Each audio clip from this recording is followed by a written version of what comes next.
আজকে হাতে মাখিয়ে ছোটো মাছের চচ্চড়ি রান্না করব। এখানে আমি দেখতে পাচ্ছেন বেগুন এবং আলু সুন্দর করে কেটে ধুয়ে নিয়েছি। মাছটা সুন্দর করে ধুয়ে নিলাম। এখন রান্নায় চলে গেলাম। তো দেখতে পাচ্ছেন আমি একে একে পেঁয়াজ কাঁচামরিচ সব কিছু কেটে তারপর অ্যাড করে দিলাম ধনিয়া গুঁড়ো, জিরার গুঁড়ো, অল্প একটু মরিচা গুঁড়ো, আর সাথে একটু ছোট্ট ধনিয়া গুঁড়ো আর আদা রসুন বাটা। সাথে মাছের মধ্যেও একই মশলা দিয়ে সব কিছু ভালোভাবে মাখিয়ে নিচ্ছি। দিয়ে দিচ্ছি একটু ভাজা জিরা।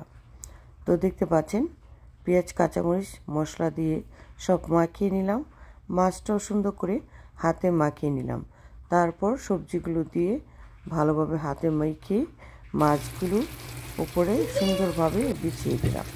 তো একটু দেখতে পাচ্ছেন রান্না হচ্ছে। এভাবে হাতে মাখিয়ে ছোটো মাছের চচ্চড়ি রান্না করে খেলে কিন্তু দারুণ মজা লাগে। তো এখন আমি ভাজবো জালি, এটা বাংলাদেশি জালি।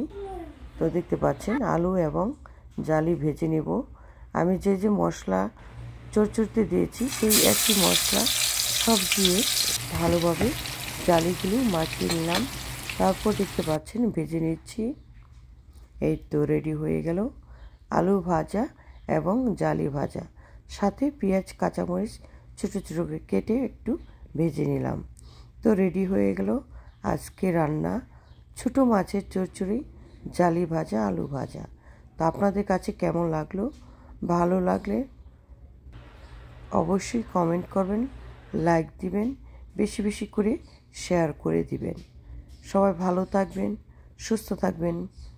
Thank you.